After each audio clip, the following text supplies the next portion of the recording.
김은경의 생생경제. 안녕하세요. 김은경입니다.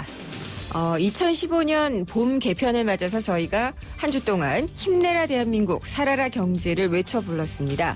오늘은 마지막 시간이고요. 특별히 토론으로 준비를 해봤습니다. 우리 한국 경제 살릴 방안은 무엇인지를 고민을 해보는 시간인 것은 역시 틀림이 없습니다.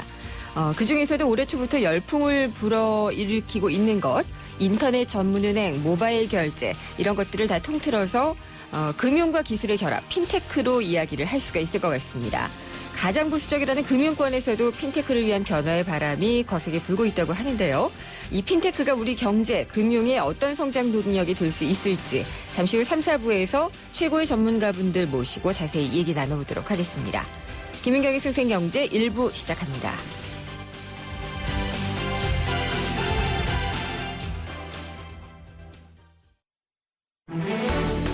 발빠르게 전하는 증시 마감 시황. 따끈따끈한 오늘의 증시 소식과 함께 심층 분석 시작합니다. 오늘의 증시 분석. 김은경의 생생경제 베러앤디퍼런트 르노삼성자동차 제공으로 1부 시작하겠습니다. 오늘 우리 시장은 열리지 않았고요. 해외 시장은 열렸습니다. 그래서 간밤에 뉴욕 증시 이야기나 유럽 증시 얘기를 좀 해보도록 하겠습니다. NH투자증권의 강현철 투자전략부장입니다. 안녕하십니까? 네, 안녕하십니까? 오늘 쉬는 날 아니세요? 네, 그렇습니다. 예, 쉬는 네. 날에도 방송 감사합니다. 네. 네, 뉴욕 증시 어떻게 끝났나요? 일단은 전일 유럽하고 미국 증시 같은 경우는 좀 약간 상반된 흐름을 보이는데요. 예. 유럽은 요즘에 계속해서 좀 주시장이 좋은 흐름을 보이면서 전일도 한 0.2에서 0.5% 정도 오르면서 연초 이후에 오름세를 계속해서 보이고 있었습니다. 반면에 이제 미국 장은 오늘 새벽에 끝났는데 다우와 나스닥이 거의 1% 가까운 그 조정 분위기를 좀 보였기 때문에 네. 지난해는 유럽 증시가 별로 안 좋고 미국 증시가 상대적으로 강했던 반면에 최근 들어서는 유럽은 상대적으로 안정적인 반면에 미국 증시가 상당히 좀 조정이 깊어지는 모습을 보이고 있습니다. 많이 올랐기 특히 때문일까요? 그렇습니다. 사실은 미국 같은 경우는 2008년, 2009년에 이제 금융위기를 겪은 이후에 위기에서 이제 벗어나면서 거의 4년 동안 주시장이 올라온 상태고요. 그렇죠. 반대로 이제 유럽 같은 경우는 지난 2, 3년 동안 경기가 좀 부진하다가 지난해 하반기부터 최근에 좀 올라오는 부분이 이제 주가에 반영이 되고 있어서 사실은 전체적으로는 미국 증시는 많이 오른 데 대한 부담감이 큰 것으로 보입니다. 네. 그렇다면은 뭐 이날의 변수, 간밤의 증시에 미친 그 어제만의 변수도 있었을까요? 사실은 이제 어제 같은 경우는 미국 증시는 좀 기대는 좀 오를 걸로 봤었는데 의외로 네. 좀 조정 분위기를 보였습니다. 왜냐하면 이제 4월달 FOMC 회의라고 해서 이제 그 미국의 중앙은행이 회의를 했는데 네. 아직은 미국 경기가 회복이 그렇게 빠르지 않기 때문에 미국에서 얘기하는 이제 금리 인상, 즉 출구 전략을 좀 하반기 쪽으로 좀 늦춰잡아야 되겠다. 따라서 이제 쉽게 말하면 계속해서 좀 돈을 푸는 흐름을 유지하겠다라고 발표했기 때문에 네. 사실은 이제 유럽이나 미국 증시가 상당히 좀 좋은 흐름을 보였어야 되는데 반대로 이제 요즘을 실적 시즌이라고 불리는데 미국 기업들이 이제 달러가 좀 많이 올라오고 지난 몇 년 동안 사실은 이제 경기가 좋았던 데 대한 이제 반대급부가 좀 나타나면서 실적이 좀 부진한 모습을 보였습니다. 네. 따라서 이제 글로벌 시장은 아직은 이제 미국이 추구 전략을 하지 않기 때문에 유동성이 좀 더 이제 넘쳐날 것이라는 이제 기대감이 있는 반면에 미국 같은 경우는 지난 거의 한 4년 동안 어닝 서프라이즈로 보였던 기업 실적들이 생각보다는 약간 좀 미진하게 나오면서 발목을 계속해서 잡고 있습니다. 그렇군요. 근데 뉴욕 증시와 우리 증시의 이 연관성은 좀 떨어지기 시작한 지는 오래된 것 같기는 한데요. 항상 네. 그렇더라고요. 좋았을 때 같이 좋지는 않은데 나빴을 때는 같이 나빠지는 경향이 있는 것 같은데 이런 뉴욕 증시 조정이 또 우리 코스피나 이런 데 영향을 좀 주지 않을까요?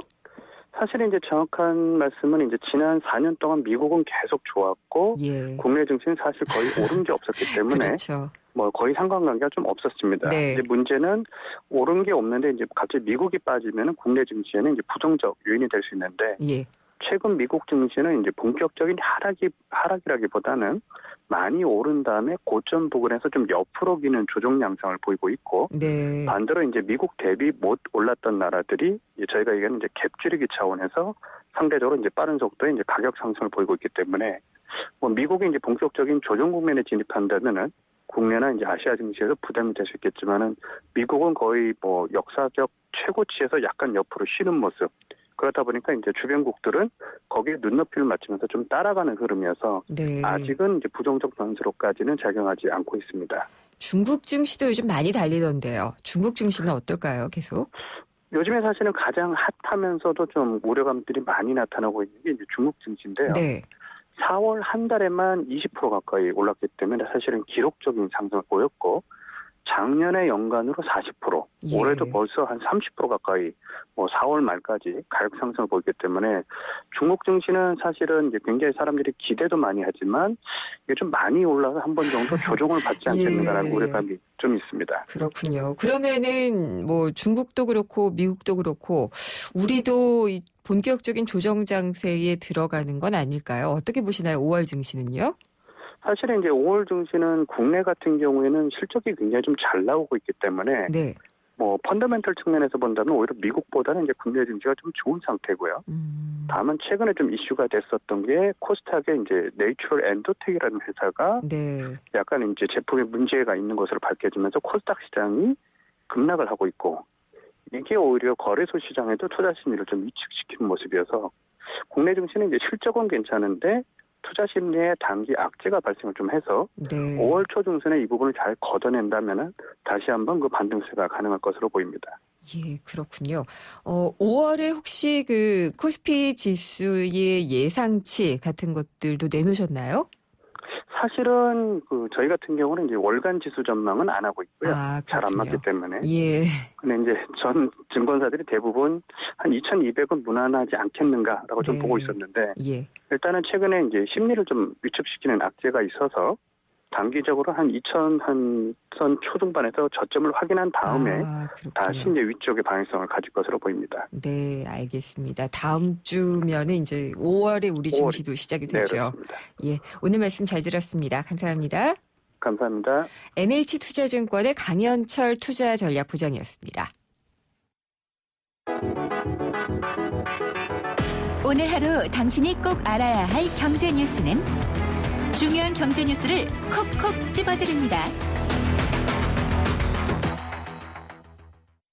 네, 오늘의 경제 뉴스 정리하겠습니다. 월수금 만나는 분이죠. 뉴스원의 최명용 기자입니다. 안녕하십니까? 네, 안녕하십니까. 소비자 물가지수, 뭐 이게 0%대인 게 이제 꽤 된 것 같은데 또 그렇죠? 그렇습니다. 5달, 5개월 연속 0%대를 네. 유지를 하고 있어서 디플레이션이 현실화되는 거 아니닌가 이런 지적이 나오고 있습니다. 그러면 4월에 소비자 물가 지수가 나온 건가요? 그렇습니다.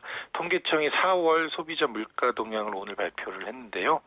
물가 지수가 109.48, 전년 동월로 이걸 비교를 하는데 전년 동월 대비 0.4% 상승한 것으로 나왔습니다. 네. 작년 11월이 1.0% 상승이었는데 12월 이후 계속 0%대입니다. 작년 12월이 0.8, 또 1월이 0.8, 2월이 0.5, 3월이 0.4, 또 4월도 0.4 이렇게 계속 둔화되고 있습니다. 예, 계속 떨어지네요, 진짜. 그렇습니다. 이게 0.4% 상승률은 1999년 8월 이후에 가장 낮은 수준이라고 합니다. 그러면은 4월에는 유가는 그렇게 많이 안 내린 것 같은데요. 이게 말씀드렸듯이 작년하고 비교를 하는 거기 때문에 예. 3월하고 비교해서는 유가가 많이 안 내렸지만 그렇군요. 예. 작년 4월하고 올해 4월을 비교를 하면 석유류 가격이 20.9% 하락한 것으로 나오고요. 네. 연동돼서 전기, 수도, 가스 이런 부분들도 5.9% 하락한 것으로 나옵니다. 그렇군요. 근데 항상 장바구니는 채우려면은 돈이 더 많이 들거든요. 그렇습니다. 예. 이게 참 이 발표되는 소비자 물가 지수하고 체감하시는 게 다른데 여러 가지로 해석이 가능하지만 내려가는 거는 별로 체감을 안 하고 오르는 것만 체감을 한다. 이런 그런 마음 심리적인 효과라고 분석하는 부분도 있고요. 네. 말씀드린 것처럼 휘발유나 경유값 내려간 거는 기름을 정액으로 이렇게 5만 원어치 넣어주세요. 뭐 이런 식으로 하기 때문에 네. 내려간 게 별로 티가 나진 않습니다. 근데 집세 오른 거라든가 학원비 오른 거 이런 거는 금방 얼마가 체감이 되죠. 올라가든지 바로 체감이 된다. 네. 그런 식의 좀 심리적인 영향도 있을 것 같습니다. 식료품의 물가는 어떤가요? 식료품, 신선 과일 이런 부분들은 12% 정도 하락을 했고요. 신선 채소는 10% 오른 것으로 그렇게 나타나고 있습니다. 또 기타 신선식품, 이렇게 포장된 그런 신선식품들도 15.5% 상승한 것으로 나타납니다. 이런 부분들은 이제 체감이 되니까 예. 장바구니 물가는 조금 오른 것으로 그렇게 느껴질 겁니다. 그러면은 정부에서는 이 0%대 그리고 또 이제 계속해서 또 0%대에서도 밑으로 내려오고 있는 이 네. 물가 상승률에 대해서는 어떻게 설명을 하고 있나요? 지금 저 물가 지수를 여러 가지 품목들을 골라서 이렇게 물가 지수를 만드는 건데요. 네. 농산물이나 석유류 이런 거는 거의 필수품처럼 돼 있지 않습니까? 요거를 뺀 거를 근원 물가 지수라고 또 별도로 이렇게 발표를 하는데요. 예. 요거는 2.0% 오른 것으로 나타났습니다.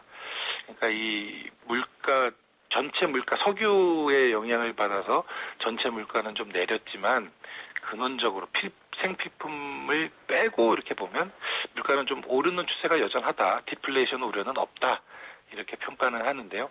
이런 추세가 계속된다 그러면 디플레가 올 수도 있다. 이런 지적도 네. 많습니다. 그리고 휴면 예금, 계좌 많이 만들어 놓고서 저도 예전에 한번 몰랐다가 찾은 적이 있었는데요. 네네. 자신의 휴면 예금을 찾아주자라고 이제 해서 네. 전국은행연합회가 만든 사이트도 있고 그랬잖아요. 그렇습니다. 근데 네. 이게 잘 작동이 안 되고 있다고 그러네요. 반쪽짜리라는 지적이 오늘 제기가 됐는데요. 예. 전국은행연합회가 17개 은행에서 이 휴면 계좌들을 다 받아서 통합 조회 시스템이라고 이제 인터넷으로 운영을 하고 있는데 그 중에 누락된 게 2천억 원에 달한다는 그런 발표가 있었습니다. 전체가 민병- 얼마인데요? 네, 그래서 전체 한 반 정도 되는 건가요? 반까지는 아니고요. 예. 전체 휴면 예금이 9,800만 계좌, 예. 1조 2,995억 원 정도입니다. 아, 그러니까 그 중에 2천억 원 정도니까 한 6분의 1, 뭐 이 예. 정도 될 것 같습니다. 이게 사실은 이 통합 시스템으로 딱 한 번에 누르면 어느 은행에 뭐가 있다라는 게 다 나와야 되는데 요거를 관리하는 주체가 그 미소금융재단에서 이렇게 관리를 하는 겁니다.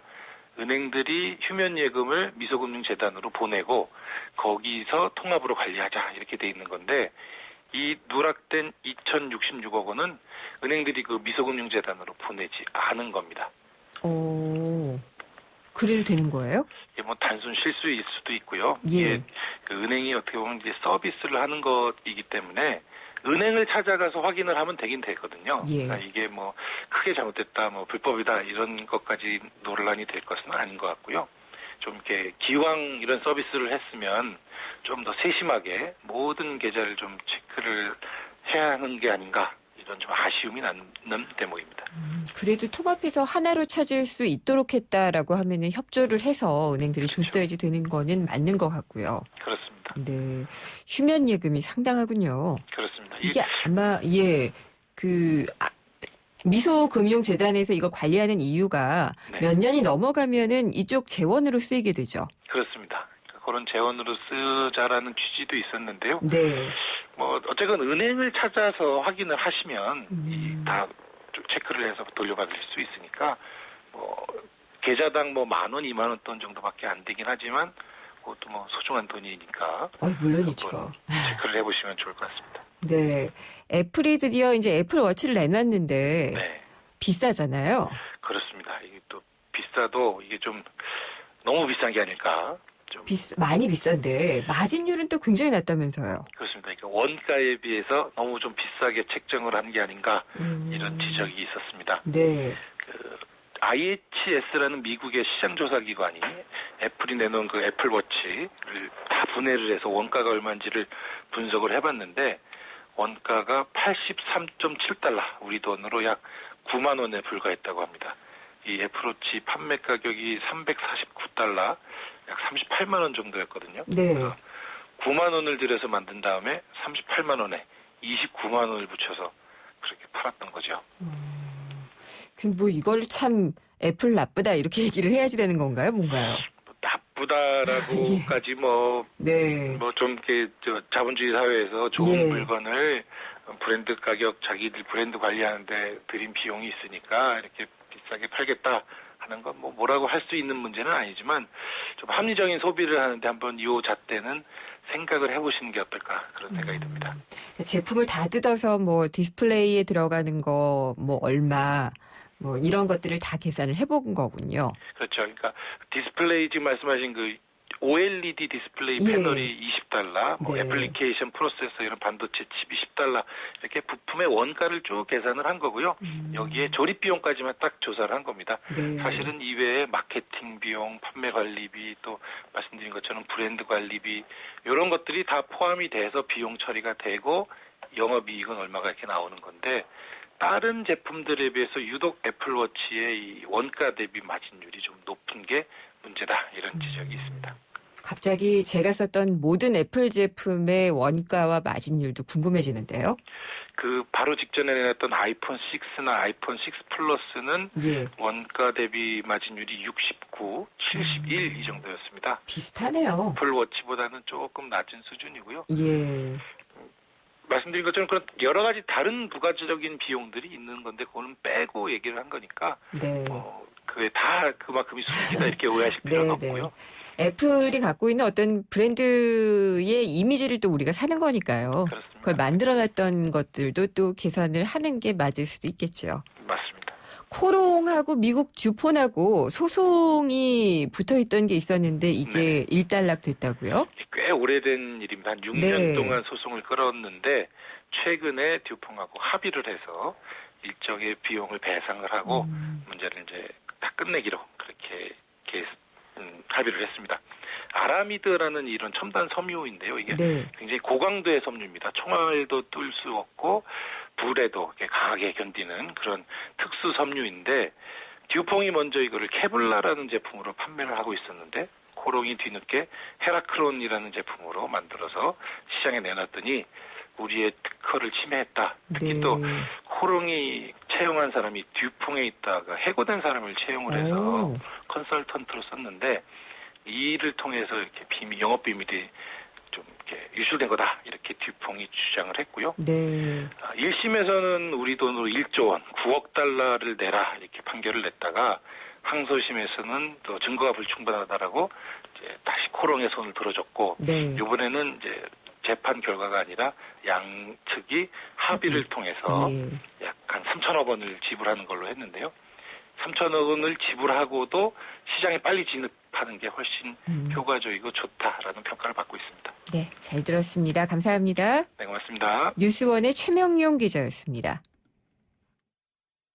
MBC 건축 박람회 동아전람이 주관하는 MBC 건축 박람회가 4월 29일부터 5월 2일까지 킨텍스에서 개최됩니다. 건축자재, 인테리어, 가구, 조명, 조경, 사인, 전원주택이 전시되는 MBC 건축 박람회에 많은 관람 바랍니다. 동아전람. 생생경제 1부 함께 하셨습니다. 잠시 후 2부에서는요. 경제 신간 그리고 영화로 보는 경제, 경제영화관 코너가 준비가 되어 있습니다. 오늘 경제 신간에서는요. 코미디를 경영에 접목시켜보는 내용. 그게 뭐 요즘에 펀 경영이라고 얘기를 많이 하죠. 이 내용을 담고 있는 책입니다. 예스 앤드를 소개를 해드리겠고요. 경제영화관에서는 스파이 영화 킹스맨, 시크릿 에이전트를 통해서 가이아 이론을 알아보도록 하겠습니다. 잠시 후 2부에서 뵙겠습니다. 올해 칠순을 맞은 임성빈 씨는 특별한 칠순을 생각하고 있습니다. 칠순잔치 대신 그 비용을 어려운 이웃을 위해 기부하기로 한 것입니다. 2년 전 환갑을 맞은 아내 김경남 씨도 환갑잔치 비용을 아껴 기부에 동참했습니다. 평생 단 한 번뿐인 여러분의 기념일 더욱 특별하게 보내시면 어떨까요? 결혼식과 돌잔치, 환갑과 칠순 행사의 축의금을 나눠서 어려운 이웃을 도우실 수 있습니다. 이웃과 함께하는 특별한 날, 여러분의 행복지수는 최고가 됩니다. 2015 YTN 라디오 연중기획 함께 들어요 대한민국 기아대책과 함께합니다.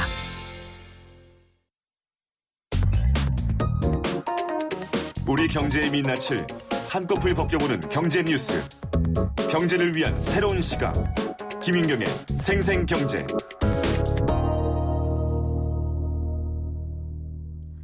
김윤경의 생생경제 2부 시작하겠습니다. 2부에서는요. 경제 트렌드를 엿볼 수 있는 경제신간 그리고 또 경제를 영화로 들여다보죠. 경제영화관이 준비가 되어 있습니다. 잠시 후에 두 코너 시작하도록 하겠습니다.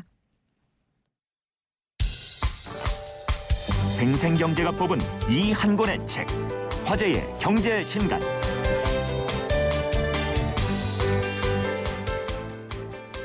네, 금요일마다 만나는 경제신간입니다. 홍순철 북칼럼니스트 나오셨습니다. 안녕하십니까? 안녕하세요. 오늘은 어떤 책을 소개를 해주시나요? 예, 책 제목이 영어로 되어 있는데요. 네. Yes and.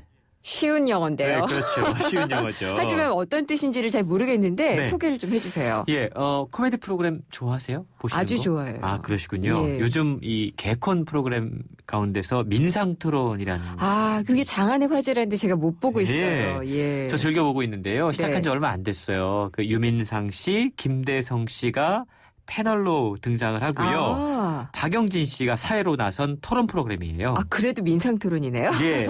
근데 정치적으로 상당히 민감한 주제에 대해서 이야기를 하는데 네. 두 패널이 전혀 준비가 되어 있지 않습니다. 답변이. 오. 그러니까 엉뚱한 걸 하려고 하다가 갑작스럽게 상황이 싹 바뀌고 예. 심각한 토론을 해야 되는 상황이 딱 되는 거죠. 재밌을 것 같은데요. 근데 그러다 보니까 예. 그 심각한 질문에 대해서 우왕좌왕 답변을 하게 되고요. 그러다가 말을 만들어내게 되고. 그렇죠. 예. 묵직한 돌직구도 나오게 되고 네. 아슬아슬한 변화구를 보는 재미가 쏠쏠합니다. 예. 최근 우리나라 정치권에서 문제가 되고 있는 이슈들에 대해서 아주 흥미로운 그렇다고 들었어요. 이야기들을 예. 전달해주고 있는데 전혀 예상하지 않은 상황 설정 그리고 네. 풍자와 해악이 대중들에게 신선한 재미를 선사해주고 있습니다. 왜 이 이야기를 하느냐. 예스 앤드라고 하는 책이 사실은 코미디를 경영에 접목시켜보고 있는 책입니다. 그래요? 네. 세계적인 코미디 극단 세컨드 시티라는 곳이 있는데 예. 이곳에는 매년 400여 개의 기업의 최고 경영자들이 수업을 받기 위해서 모여든다고 그럽니다. 아니 코미디 극단이에요? 예. 도대체 코미디와 경영이 어떤 상관관계가 있길래 여기에 사람들이 모여서 어떤 예. 경영 수업을 받는지 이 책에 그 내용이 소개가 되고 있는 거죠. 근데 뭐 한때는 그런 게 있었어요. 펀 경영. 그렇죠. 예, 그래서 웃게 하라, 네. 뭐 유머가 중요하다 이런 얘기는 있었는데 예스앤드가 그런 책인가요? 예, 사실 펀 경영, 유머 경영 그러면 뭐 시덥잖은 농담을 한다든가 재미있는 농담을 통해서 뭔가 활력을 불어넣으려는 그런 시도로 우리가 받아들여졌는데 일단 네. 재미있는 분위기를 만들어 보자라는 겁니다. 어떤 식일까요? 네, 이 코미디 극단 세컨드 시티의 임원으로 활동하고 있는 두 명의 저자 켈리 레너드와 톰 요트는 이 책을 통해서 현대 경영 환경에 코미디적인 요소가 반드시 필요하다라고 이야기하고 있어요. 있으면 좋은데. 네, 예. 근데 단순히 웃기는 법이라든가 예. 농담을 한다든가 우스갯소리를 가르쳐주고 있는 게 아닙니다. 그럼 뭔가요? 대신에 진실에 다가가는 법을 가르쳐주고 있습니다. 그러니까 진실에 다가가는데 그것을 조금 더 뭐 해학적으로 그렇죠. 이런 식인가요? 예. 한번 생각을 해보자라는 거죠. 우리는 네. 누구나 비판받을지 모른다라는 두려움 때문에 스스로 어떤 진실을 이야기하기 전에 스스로를 검열하는 경우들이 있어요. 우리나라는 많이 그렇죠. 조직에서는. 그렇죠. 예. 옳은 말 해야 된다. 공손한 말 해야 된다. 네. 일종의 제약이 네. 진실에 다가설 수 없도록 만들어주고 있는데요. 그런데 코미디가 오히려 진실을 말하고 또 진실을 들을 수 있는 안전한 장소로 사람들을 데려가 준다는 거죠. 일리가 있어요. 그렇죠. 들어보니까. 풍자나 해악을 통해서이긴 하지만 방해나 두려움 없이 자신을 표현할 수 있는 자유가 있습니다.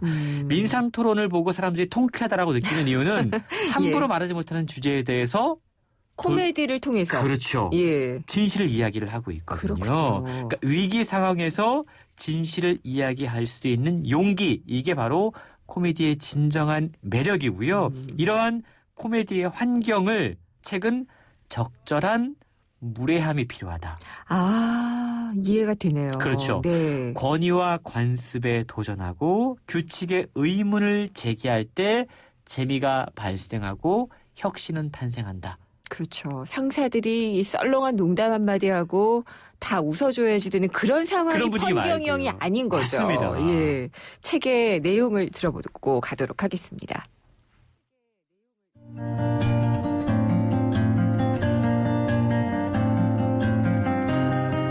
우리의 기업 고객들 대다수에게 yes and는 이해하기 쉬워도 실제 상황에서 활용하기는 상당히 어려운 개념이다. 이를 활용하려면 우선 당신이 제시한 의견을 다른 사람들이 지지하고 발전시켜 나갈 것이라는 믿음이 있어야 한다. 그리고 여러분도 남이 처음 제시한 아이디어가 마음에 들건 안 들건 상관없이 그들을 위해 그렇게 해줘야만 한다. 하지만 보통 비즈니스에서 지원은 언제나 조건부로 이루어진다. 그 아이디어가 어떻게 진전될지 내가 바로 이해할 수 있다면 지지해주겠다. 혹은 내게 이익이 될 만한 게 있으면 지원해주겠다. 같은 식인 것이다. 일의 세계에서는 한쪽이 아이디어나 대화를 계속 통제하는 아니오나 네, 하지만 이라는 반응이 일반적이다. yes and는 우리를 미처 예상치 못한 곳으로 이끄는 일이 종종 있기 때문에 어떤 사람들은 그걸 불안해한다. 하지만 이제는 기업들이 경계태세를 풀고 깜짝 놀라는 걸 꺼리지 않아야만 혁신이라는 관역의 한복판을 마칠 수 있다. 이 원칙을 yes and라고 부르는 이유는 우리가 즉흥극 연습을 할 때 각 문장의 첫머리를 이 말로 시작하기 때문이다. 하지만 어떤 말을 사용하느냐보다 더 중요한 건 이 원칙에 담긴 정신이다. yes and 문화를 건설하려면 yes and 태도를 본받아야 한다.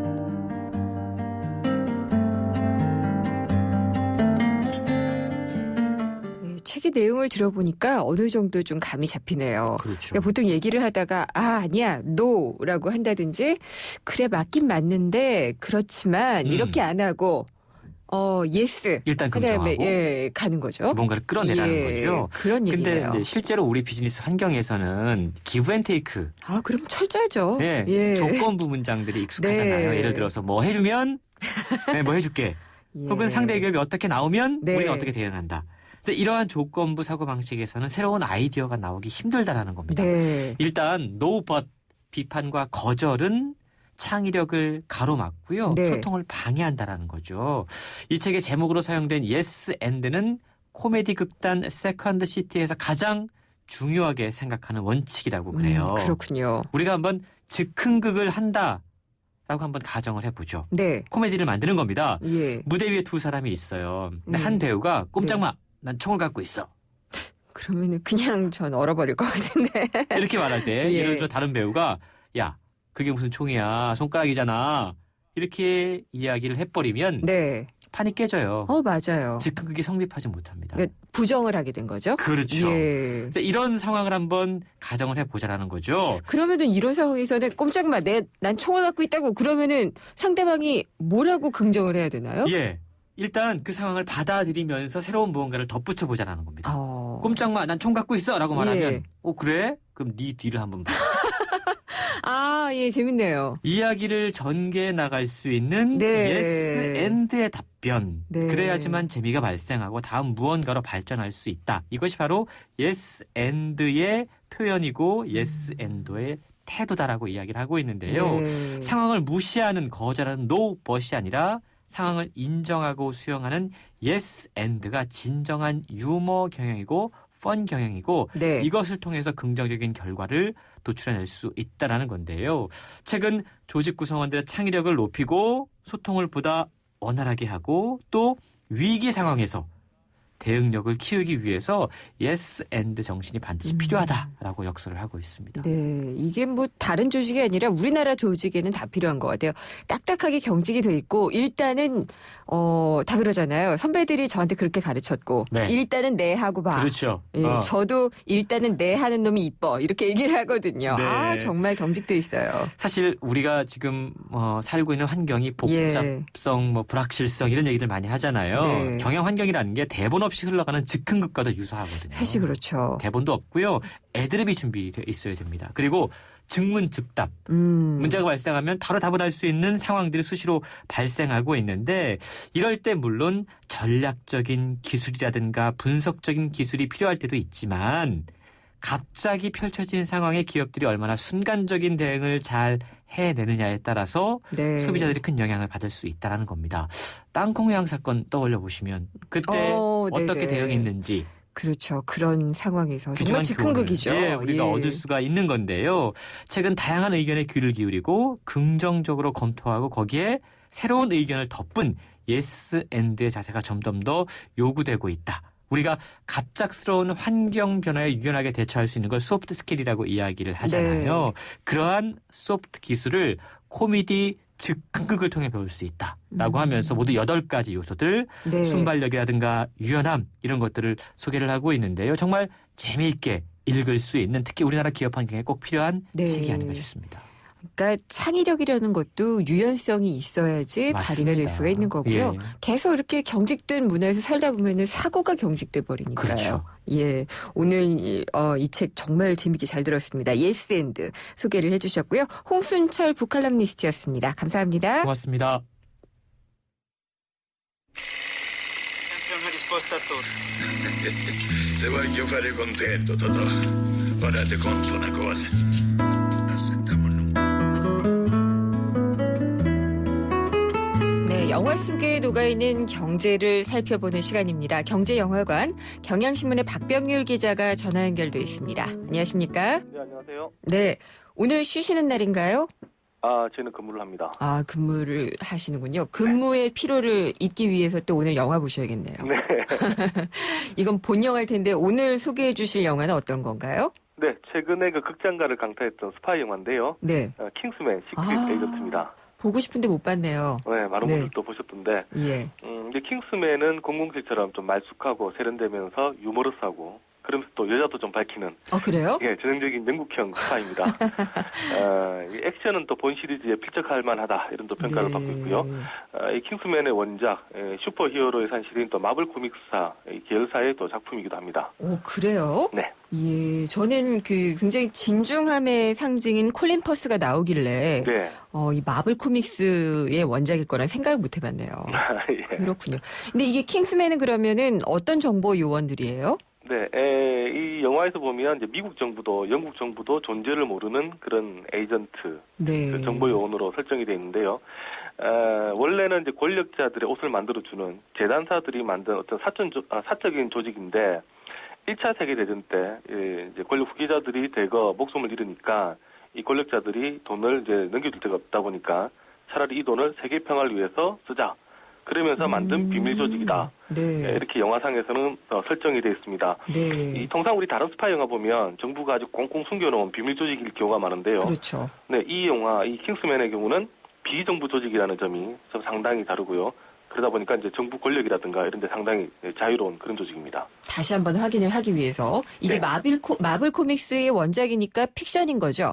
그렇죠. 예, 픽션인데 거의 뭐 현실같이 들려가지고 내용을 간략하게 좀 소개를 해주세요. 네, 이 킹스맨 요원 해리어트, 아까 말씀하셨던 이제 콜린 퍼스가 네. 연기를 했는데요. 자신을 위해서 희생했던 옛 요원 아들 에그시를 찾아갑니다. 그래서 이제 이 에그시를 킹스맨 요원으로 만드는데 에그시가 이제 혹독한 면접을 통과하고 나서 첫 번째 만난 악당이 이제 발렌타인 회장입니다. 이 발렌타인 회장 거대 통신사 회장인데요. 가이아 이론을 신봉하는 사람입니다. 이 발렌타인 회장은 이제 지구가 이렇게 골병 들어가는 이유, 너무 많아진 인구 때문이다 이렇게 생각을 하는데요.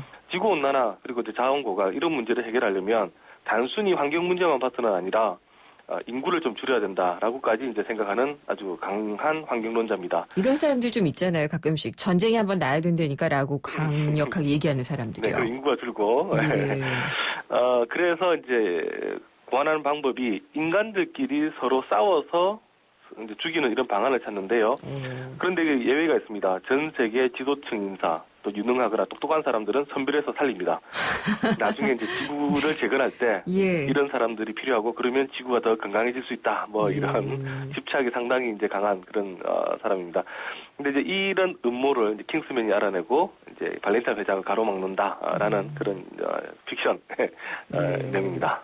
살아남을 수가 없겠군요, 저는. 근데 이해를 돕기 위해서 이 가이아 이론이 어떤 건가요? 네, 지구를 살아있는 생명체로 보는 그런 이론입니다. 사람은 물론이고 각종 동식물, 기후, 토양, 이 지구 내에서 서로 영향을 미치는 모든 것들이 지구라는 생명체에서 살아나간다. 뭐 이런 얘기인데요. 뭐 쉽게 하면 뭐 사람이라는 몸에 여러 가지 그러니까 사람이라는 몸이 지구로 보면 되는 거고 네. 그 옆에 뭐 붙어 있는 뭐 바이러스도 있을 수가 있고요. 우리 몸에 그다음 우리 옆에 있는 뭐 공기라든가 이런 것들이 영향을 미친다. 이렇게 이제 보는 건데 지구의 온난화, 환경 파괴 결국은 지구에 뭔가가 탈이 난 거다 이렇게 설명을 합니다. 네. 우리가 몸이 아플 때 몸에 열이 나잖아요. 그렇죠. 그거랑 이제 같은 거란 얘기죠. 그래서 이제 이대로 방치를 했을 때는 지구가 죽을 수 있다 이렇게 보는 건데 1978년 영국 과학자인 제임스 러브록이 지구상의 생명을 보는 새로운 관점이라는 저서를 통해서 이같이 주장을 한 어떻게 보면 공식적인 그런 이제 과학 이론입니다. 네. 여기서 말하는 이제 가이아 그리스 신화에 나오는 이제 대지의 여신인데요. 그러니까 대지의 여신은 이제 인화하니까 지구를 이제 또 이런 생명체로 본 겁니다. 이 영화에서 보면 이제 발렌타인 회장이 이제 이런 얘기를 합니다. 지구를 이제 숙주로 보고 이 숙주 즉 그 지구에 사는 인류는 바로 바이러스다 이렇게 얘기를 합니다. 인구가 바이러스예요? 네. 오. 네, 이제 숙주인 이제 지구가 병들어가고 있는데 이유가 뭘까? 바로 너무 많아진 바이러스 즉 인구 때문이다. 이걸 그대로 내버려주면 숙주 즉 지구가 죽거나 아니면은 이제 인구가 죽거나 둘 중에 하나인데 그렇다면 지구가 죽는 것을 지켜볼 수가 없으니까 내가 나서서 인구 즉 바이러스를 죽이겠다. 네. 이런 바상을 갖고 영화가 이제 진행이 됩니다. 자신은 바이러스가 아니라고 생각하는 모양이군요. 그렇죠. 네. 네. 근데 이 가이아 이론 이거는 과학의 얻은 이론일 것 같고요. 네. 경제 이야기는 어떤 걸로 연결을 시켜보셨어요? 네, 뭐 인구를 줄여서 지구를 살린다, 또 자원을 보호한다. 이런 그 발렌타인 회장의 아이디어는 멜서스주의 그리고 또 최근에 얘기하는 또 신멜서스주의랑 상당히 맞닿아 있습니다. 네. 멜서스 하면 뭐 인구론을 주장했던 그렇죠. 그런 경제학자죠. 식량은 산술적으로 늘어나지만 인구는 기하급수적으로 늘어난다. 그래서 인류는 결코 가난에서 벗어날 수 없다. 이렇게 예언을 했는데요. 멜서스는 이제 인류가 성욕을 자제하지 못하고 그래서 이제 어떤 영양분이 계속 이렇게 보충이 되면 아이를 계속 낳기 때문에 경제 성장은 계속될 수 없다 이렇게 밝힙니다. 사람이 너무 많아지면 식량을 두고 서로 경쟁을 하게 되는데 네. 이때 바로 이제 저소득층은 식량을 구하지 못해서 죽게 된다. 그리고 이렇게 인구가 줄으면 다시 이제 균형을 찾는다. 이제 이런 식으로 이제 설명을 하고 있습니다. 그래서 이제 계속된 경제 성장은 없다 이렇게 보는 거죠. 요것을 이제 바로 이제 멜서스주의다 이렇게 얘기를 하는데요. 근데 이제 식량혁명이 그 뒤에 이제 일어나면서 네. 멜서스 예언은 틀렸다 이런 주장이 많았습니다. 그래서 1950년대, 60년대 사실상 사라졌다가 1972년에 그 로마 클럽이 성장의 한계라는 것을 발표를 하면서 신멜서스주의로 새롭게 지금 부활을 하고 있습니다. 신멜서스주의는 뭔가요? 이 로마 클럽이 펴낸 성장의 한계 책의 서문에 보면 이런 내용이 있습니다. 연못에 수련이 자라고 있다. 네. 근데 이제 수련이 하루에 두 배로 늘어나는데 29일째 되는 날 연못의 반이 수련으로 덮였다. 아직도 반이 남아있다고 태어날 건가? 연못이 수련으로 뒤덮이는 날은 이제 바로 내일이다. 이런 구절이 이렇게 나오는데요. 이 신멜서스주의는 인구 증가는 식량뿐만 아니라 지구의 각종 자원을 고갈시켜서 결국은 파국을 맞이할 수밖에 없다 이렇게 밝히고 있습니다. 같은 거네요. 결국은 그렇죠. 근본은. 멜서스의 경우는 이제 식량을 얘기를 했었고요. 네. 신멜서스는 그보다 확장된 개념입니다. 지구의 각종 자원 그리고 환경까지 고갈을 해서 예. 결국 인류는 멸망할 거다. 이렇게 경고하는 게 바로 신멜서스주의입니다.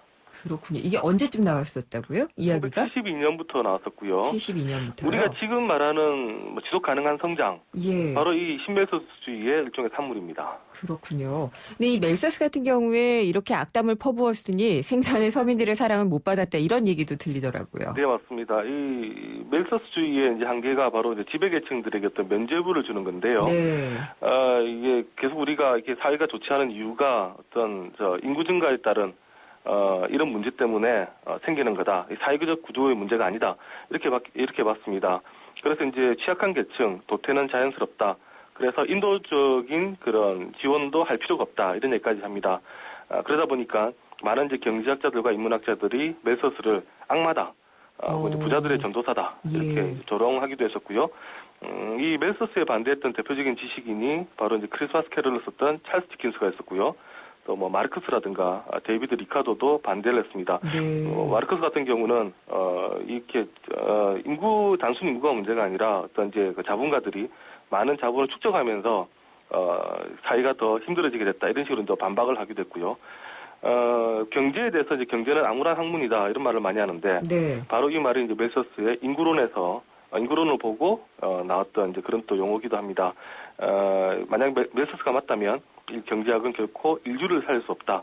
뭐 이런 일종의 이제 피의식 혹은 패배의식에서 나왔던 또 그런 정의이기도 합니다. 그렇군요. 근데 이 멜서스의 인구론, 이게 결국에는, 이걸 또 한번 봤기 때문에 실제로 우리의 경제정책이나 이런 것들을 좀 도움을 주지도 않았을까 이런 생각도 드네요. 네, 뭐 상당히 영향을 많이 줬고요. 지금 우리가 하는 인구조사, 즉 인구 센서스, 이게 바로 멜서스의 네. 인구론 때문에 나온 겁니다. 영국이 1801년에 세계 최초로 인구조사를 하는데 이 멜서스의 경고를 받아들여서 과연 우리 영국은 인구가 얼마일까? 그걸 조사를 한 겁니다. 멜서스는 1834년에 죽는데요. 네. 이 장례식 때 두 부류의 문상객이 몰려들었다. 이런 기록이 남아 있습니다. 어떤 종류인가요? 한쪽은 멜서스를 애도를 하러 왔고요. 정말 멋진 경제학자를 우리가 잃어버렸다. 또 한쪽은 이 사람 정말 죽었는가? 네, 악마가 정말 죽었는가? 예. 이거 확인하러 왔다. 뭐 이런 얘기가 있습니다. 참, 이 평가가 이렇게 극단적으로 엇갈리는 사람이군요. 근데 이 신멜서스주의, 그러니까 조금 더 포괄적인 멜서스주의라고 볼 수가 있을 것 같은데요. 네. 어떤 식으로 발전을 해갔나요? 네, 이 신멜서스주의를 또 예전에 이제 멜서스주의를 서민들이 싫어했던 것처럼 신멜서스주의는 지금 개도국들이 또 싫어하는 또 그런 경향이 있습니다. 네. 즉 그 지구의 자원 부족을 인구 탓으로 돌리기 때문에 그렇죠. 선진국들이 지금까지 해왔던 자원 약탈이라든가 식량 독점 그리고 이제 과잉 소비 이런 이제 문제는 면죄부를 받게 된 것 아니냐 이렇게 지금 또 개도국들이 주장을 하고 있습니다. 그 환경 규제 같은 경우에도 오히려 선진국이 막 추진을 하면서 네. 개도국들 탓인 것처럼 하고 있는 것도 있잖아요. 맞습니다. 그래서 사실 중국 같은 경우는 아예 이런 탄소 규제에 지금 반대를 하고 있거든요. 안 들어가고 있죠. 네, 예. 지금 선진국들이 당신들이 화석연료 많이 써가지고 지구 환경 다 망쳐놓고 이제 와서 왜 우리 저개발 국가 탓을 하느냐? 우리가 또 개발을 하려니 왜 막느냐? 이거 네. 혹시 정치적인 속내가 있는 것 아니냐? 이게 바로 이제 개도국들의 또 주장이기도 합니다. 네, 일리는 있어 보여요. 네. 네, 실제 최근에는 신멜서스주의에 대한 어떤 그 반대 회의론 이런 것들도 많이 나오고 있죠. 네, 인구는 계속 늘어난다라고 멜서스는 생각을 했는데 최근에 보니까 선진국 중심으로 인구 감소가 이제 시작이 되고 있고요. 네. 또 유가 같은 이런 원자재 가격 이게 갑자기 또 폭락을 하면서 신멜서스주의가 과도하게 암울했던 것 아니냐 이런 이제 회의론도 나옵니다. 특히 2030년 정도 가면 석유가 거의 고갈이 돼서 유가 정말로 치솟는다 했는데 최근에 예상과 달리 유가가 거의 뭐 반토막 나버리니까 네. 이거 뭐냐 이렇게 이제 혼란스럽게 된 거고요. 기술 발전에 따른 어떤 대체 에너지의 개발, 사용, 또 이제 과도한 개발에 따른 인간의 반성 이런 것들을 신멜서스주의자들이 너무 관광한 것 아니냐 네. 이런 이제 반박이 나오고 있습니다. 그렇죠. 그리고 그 인구론에서 이야기를 했듯이 인류가 성욕을 자제하지 못하고 그래서 영양분이 보충되면 아이를 계속 낳아서 성장이 계속될 수 없다라고 했잖아요. 네. 근데 지금은 아이를 낳지 않아서 성장률이 지속될 수 없는 그런 상황인데 네. 멜서스가 살아있었으면 어떤 얘기를 했을까 좀 궁금하네요. 그렇죠. 이게 특히 이제 멜서스가 했던 주장에 대해서 이제 반대했던 경제학자들은 네. 인간은 동물이 아니다 이런 얘기도 동물이긴 했었습니다. 동물이죠. 그러니까 이제 단순한 어떤 짐승이 아니다 이런 얘기인데 실제로 우리가 이제 선진국으로 갈수록 개인 행복에 대한 개인 행복 추구에 대한 갈망이 커지기 때문에 예. 무조건 이제 아이를 많이 낳지 않는 이런 현상이 벌어지고 있고요. 또 예전처럼 뭐 단순히 인간들이 이제 굶어 죽지는 않지만 이런 빈부격차 혹은 이제 생활이 빠듯해지는 거 또 뭐 맞벌이를 하다 보면 시간을 뺏기는 부분 이런 것 때문에 아이를 이제 낳아 기르기 힘든 환경이 되는 이런 네. 상황들도 멜서스는 사실은 관측을 하지 못했습니다. 그러다 보니까 이제 출산율이 떨어지는 것 멜서스로서는 뭐 상당히 좀 당황스러울 텐데요. 알겠습니다. 네. 네, 그래서 저는 이거 가이아 이론으로 알아보는 줄 알았더니 오늘 킹스맨에서는 멜서스주의를 알아보는 것이었군요. 네, 예, 그렇습니다. 예고를 잘못해드려서 바로 잡겠습니다. 예, 오늘 말씀 잘 들었습니다. 감사합니다. 네, 감사합니다. 경향신문의 박병률 기자였습니다.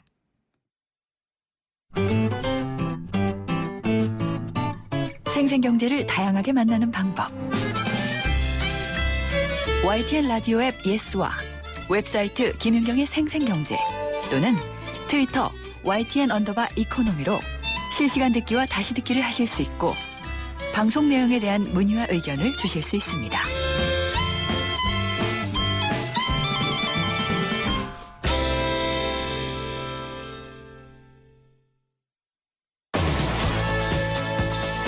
생생경제 2부 여기까지고요. 3부 시작하기 전에 오늘도 생생경제에서 청취자 여러분께 선물 준비했습니다. 경제신간에서 소개를 해드린 책입니다. 예스 앤드 그리고 참 쉬운 중국어 문정아 중국어에서 드리는 10만 원 상당의 온라인 수강권을 보내드리려고 하는데요. 모두에게는 보내드릴 수가 없고 안타깝게도 퀴즈를 내서 정답자를 가려서 보내드리도록 하겠습니다. 퀴즈 보내드릴게요. 어제였습니다. 저희가 YTN FM 개국 몇 주년 이벤트를 벌였는데요. YTN FM이 개국한 지 몇 주년일까요?가 오늘의 문제입니다. YTN FM 개국 몇 주년일까요? 보기 드리겠습니다. 1번 5년, 2번 7년, 3번 10년입니다. 5년, 7년, 10년 중에서 골라주시면 되는데요. 답변은 짧은 문자 50원, 긴 문자는 100원의 정보 이용료가 부과되는 우물정의 0945번으로 보내주시면 됩니다. YTN FM 개국한 지 몇 주년 됐느냐가 오늘의 퀴즈 문제였습니다. 내신 뉴스 듣고요. 생생경제 3부에서 뵙겠습니다.